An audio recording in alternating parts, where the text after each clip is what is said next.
তৃণমূলের একাধিক নেতৃত্ব তারা বলছেন যে যতই করে হামলা জিতবে আমরা। দেখো তৃণমূলের কোনো নেতৃত্ব নেই, এগুলো শিল্পপতিদের নেতৃত্ব। তৃণমূলের কোনো নেতৃত্ব নেই, এগুলো শিল্পপতিদের পলিটিক্যাল ম্যানেজারেরা, এরা কর্মচারী, শিল্পপতিদের কর্মচারী। এক কথায় ইলেকট্রন বন্ডে তো টাকা নিয়েছে, 367টা কোম্পানির সঙ্গে টাকা নিয়েছে, শ্যাম্পু কোম্পানির সঙ্গে টাকা নিয়েছে, সব থেকে বেশি টাকা নিয়েছে বিদ্যুৎ কোম্পানির সঙ্গে। না না না, চুরিটা করবে কোথায়? চুরিটা করবে কোথায়? যারা দিদিকে ক্ষমতায় নিয়ে চলে তারাই তো নামাবে, সেটা মুসলিম, একমাত্র মুসলিমরা। এবং সেটা হুমায়ুন বাবুর কবজায় এখন বর্তমানে। মমতা ব্যানার্জি এগুলো তো নাটক করে।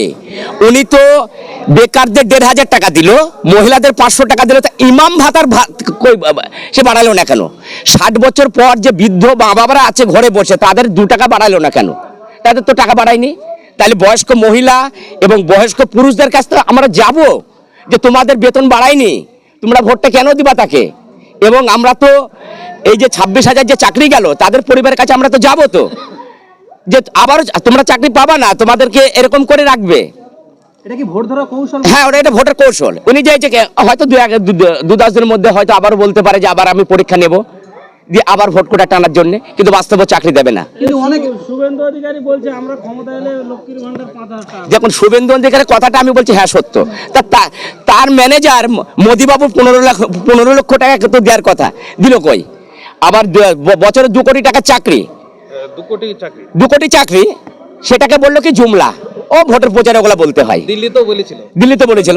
যেভাবে বলছে হিন্দু হিন্দু এক হও, হিন্দু তা উনি হিন্দু হিন্দু যদি 5 বার বলে, আমার হুমায়ুন ভাই 10 বার বলবে মুসলিম মুসলিম, ঠিক আছে, উনি বলুক না। এটা কি পলিটিক্যাল রাজনীতি? হ্যাঁ, এটা বলে উনি হিন্দুদেরকে বলছে আর কি। তো হিন্দুরা ওনার কথা কি ওটা বসা করে নাকি? হ্যাঁ, উস্কানি দিচ্ছে। হিন্দুরা তো আমার, দেখুন, হিন্দু ভাইরা তো আর শুভেন্দুর কথা ওটা বসা করে না, আর শুভেন্দুর কথায় প্রদীপও জ্বলে না। তা সে কি বললো না বললো আমাদের কোনো যায় আসে না তো। কোথায় কি হিন্দুরা এক হবে বলে মনে হচ্ছে? তা শুভেন্দু একটা জনসভা করে দেখাক না কেন হুমায়ুন বাবুর মতন? না না, আপনি কি মনে করছেন যে হিন্দু এবং উগ্র হিন্দুত্ববাদী এই দুটো কি এক? কারণ এই এলাকার আমরা কিছু হিন্দু মহিলাদের সঙ্গে আমরা কথা বললাম, তারা বলছেন না হুমায়ুন কবিরকে আমরা টিভির পর্দায় দেখেছি, আমরা কালকে যাবো হুমায়ুন কবিরকে দেখবো, এবং হুমায়ুন কবির যদি প্যাট দেয় আমরা হিন্দু মানুষ তাকে ভোট দেব। একমত, ওনাদের সঙ্গে আমি একমত। ওনারা সত্য কথাটা বলেছে। কেননা জিওপি জনতা উন্নয়ন পার্টি মানে আমরা সেকুলার পার্টি, তো আমরা ধর্ম নিরপেক্ষ পার্টি। তৃণমূল তার ধর্ম নিরপেক্ষ নয়। উনি হচ্ছে বিজেপির হচ্ছে সঙ্গী, উনি বিজেপির সঙ্গে জোট করেছে, এনডিএর সঙ্গে যে ছিল, ফুল পেটিছে, অটল বিহারী বাজপেয়ীকে বাড়িতে নিয়ে এসছে, মাংস খাইছে, আম খাইছে, মোদিবাবুকে শাল দান করছে। ওনার নাটক তো মানুষ ধরে ফেলেছে। এবং পশ্চিমবাংলায় একটাই স্লোগানে উঠেছে যে বেগম হটাও রাজ্য বাঁচাও। সামনে 2026 বিধানসভা নির্বাচন, সকলে তৃণমূল অর্থাৎ বিজেপি বিরোধী জোটে আসতে চলেছে। জোট নিয়ে কি দেখুন ধোঁয়াশা, আপনি সাধারণ মানুষ হিসেবে কি মনে করেন? জোট করলে কি সরকার কি পরিবর্তন হবে 26? দেখো, জোট নিয়ে বলতে জোটটা আমরা কার সঙ্গে করব? বামফ্রন্টের যে শরিক দলগুলো আছে তাদের কি, তাদের তো সাইনবোর্ড ছাড়া কিছু নেই। ফরক বোলার, আরএসপি, সিপিআই, তাদের শুধু নামটা আছে। সিপিএম তাদের 34 বছর শাসন দেখেছে, লাল ফেটটি কালো ফেটটি তাদের তো দেখেছে। সিঙ্গুর নন্দীগ্রামে 80 বছর বৃদ্ধ মা বাবার বুকে লাথি মেরেছে, মায়ের সামনে মেয়েকে ধর্ষণ করেছে, মেয়ের সামনে মাকে ধর্ষণ করেছে। এ হচ্ছে সিপিএম।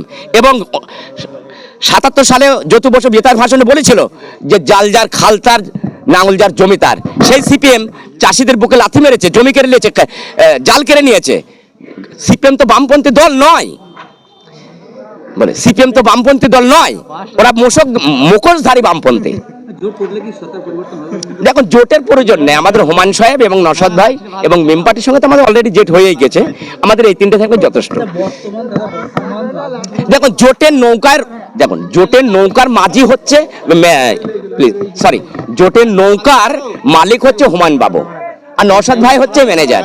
এবার কেউ যদি যাত্রী হিসেবে উঠতে পারে, আমাদের কোনো আপত্তি নেই। হ্যাঁ, অবশ্যই নওশাদ ভাই সত্যিকারেরই সেকুলার, উনি সত্যিকারেরই গঠনমূলক কথাবার্তা বলে, উনি হাই শিক্ষিত ছেলে, উনি যে রাজনীতিতে করে খাবো সেই মনোভাব ওনার সত্যিকারের নেই। হুমায়ুন ভাই তো নেই। হুমায়ুন ভাইয়ের বাবা 16 কাঠা জমির জন্য 50 বিঘে জমি বিক্রি করেছে, তার ছেলে হুমায়ুন। সে কি করে খাওয়ার জন্য এসছে নাকি? এই সরকারটাকে পরিবর্তন করার জন্য হুমায়ুন সাহেব দল তৈরি করেছে।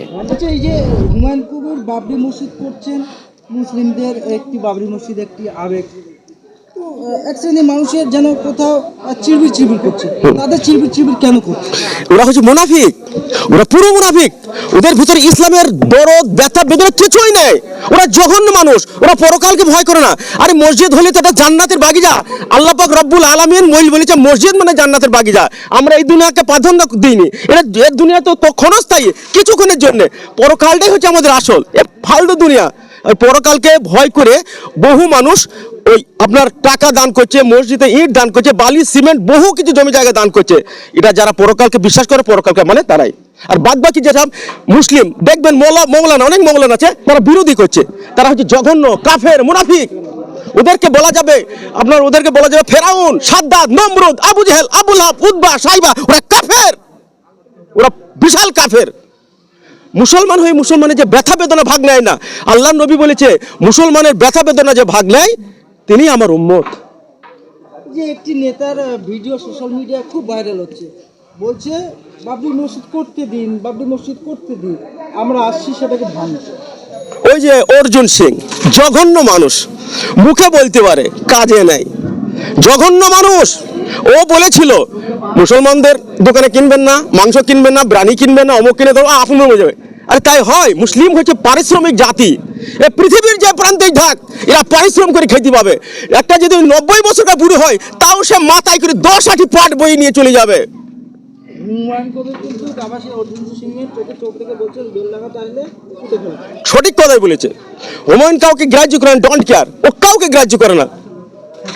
এই দেশটা কাদের ছিল? এই দেশের স্বাধীনতার জন্য কারা এগিয়েছিল?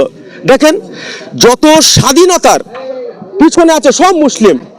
ওনারা জোর করে বলছে 650 বছর মুঘলরা যে দেশে রাজত্ব করলো, যদি ভাবতো ওদেরকে নির্মূল করবো তাহলে নির্মূল করতে পারতো, কিন্তু করেনি। এক জায়গায় মসজিদ, এক জায়গায় মন্দির, কি ভ্রাতৃত্ব বজায় রেখে এই ভারতবর্ষটাকে তৈরি করেছে। আপনারাই বলুন, দেখেন তাজমহল, আপনার কুতুব মিনার, লাল কেল্লা, যাই বলুন না কেন, সব কিছুই সেই মুঘলদের, সেই মুসলমানদেরই ইয়ে ছিল, তাহলে বর্তমানে কর্তব্য। 26-এ হুমায়ুন কবিরই শেষ ভরসা এখন মুসলিম। মুসলিমদের কাছে হুমায়ুন কবির শেষ ভরসা তো বটেই, তবে অনেক সিট পাবে এই আশা বুকে রেখে আমরা সমস্ত মুসলিমদেরকে আহ্বান করছি, বলছি যেন তোমরা দেখো নিজের জাতির ভাবনা ভেবে। এই যে আপনি একটা কথা বললেন একটু আগে যে হিন্দু মুসলিম, এই প্রসঙ্গে একটা প্রশ্ন। আমরা যখন এই এলাকার মানুষের সঙ্গে কথাবার্তা বলছি, এই এলাকার অনেক হিন্দু সম্প্রদায়ের মহিলারা পর্যন্ত বলছেন যারা 26-এ দিদিকে নয়, হুমায়ুন কবির যদি এই বিধানসভা প্রার্থী দেয়, আমরা হিন্দু মহিলা হুমায়ুন কবিরকে ভোট দেবো। এই যে উপস্থিতি, এই যে বক্তব্য, কি বলবো? এই বক্তব্য কারণ বর্তমানে তৃণমূলের যে শাসন ব্যবস্থাটা একটা হুমায়ুন কবির সাহেব একটা বলেছেন, যেমন একটা বালির ব্যাপারে, যে বালি সেই মেন জায়গা থেকে যে বালি 1700 থেকে 1500 টাকায় একটা জিসিবির একটা থাবাতে দিচ্ছে 1600-1700, সেটা এখন আমাদের এখানে পৌঁছাইতে 9000 টাকা। এই যে তোলাবাজি চলছে, এর বিরুদ্ধে উনি যে কথাটা বলেছেন জনসাধারণের লাভের জন্য এবং তারা উপকৃত হয়, সেই জন্য ইনি এই কথাটা বলেছেন। এটা আমার খুবই ভালো লেগেছে। এই যে দাদাগিরি বা চাঁদাবাজি, তোলাবাজি, এই জিনিসটা বন্ধ হওয়া একান্ত দরকার। সাধারণ মানুষের এর জন্য উপকৃত হবে।